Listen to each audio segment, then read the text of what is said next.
that deadline came and went last night. The French are said to be furious about this. Are they right to be cross about it?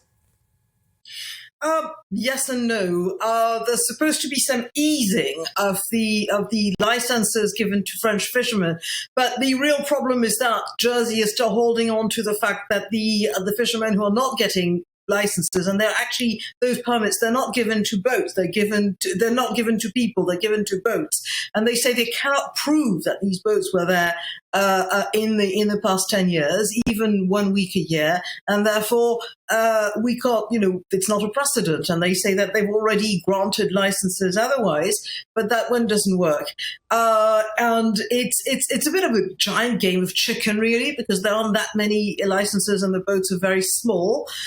One of the mysteries of why this has not been solved yet has been possibly explained by a piece a couple of days ago in the French newspaper West France, the local newspaper of the area. And it mentions the fact that if a boat doesn't have a fishing license, its value falls down of about 1/3 or half. And that might be a reason why boats have been insisting on getting licenses, even though they really cannot prove they were there. It's because otherwise the value of their boat falls. And it's really something where we don't know where it's going because nobody wants to sort of give an inch on this one. Emmanuel Macron has made this personal, and Jersey has said, there are many ways of proving that you were there and you can't do it. So no. And one should point out that about 98% of fishing licenses for European boats have actually been given in recent months. You just have this sort of specific problem in Jersey. Yeah, well, I was going to say there's only about 100 licenses outstanding, isn't there? So, I mean, if you sort of look at the black and white in all of this, has Jersey in particular actually done anything wrong by saying we need to see the right paperwork? If we see it, we'll give you a license. Are they breaking any of the agreement?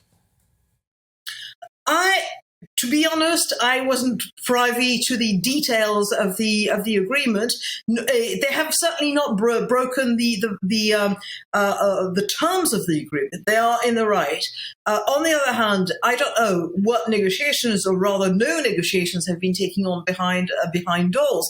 But we don't know exactly how that goes. It's really a very strange thing in which there was supposed to be some progress made, and there was supposed to be a negotiation on this one, and they're just sort of essentially saying the same thing that they were saying last week and last month.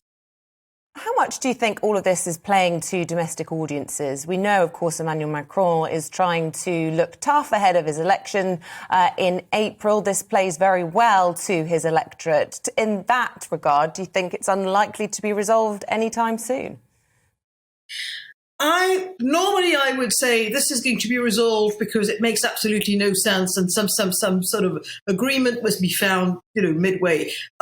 This has, as you said, there is a great domestic question, especially now that for the first time, a poll 2 days ago gave Valérie Pécresse, the centre-right presidential hopeful, gave her as a winner against Emmanuel Macron, 52% against 48% in the runoff of the election next April. So he was sitting very well, hoping that he would find himself pitted against Marine Le Pen, like the last time, and that he would trounce her like he did the last time.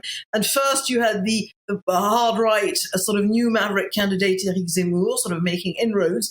And now people have sort of suddenly decided that possibly Emmanuel Macron can be defeated. And so right now, even though he hasn't announced that he was running again, he is hard in the campaign, and that's exactly the sort of thing that he just doesn't want to grant.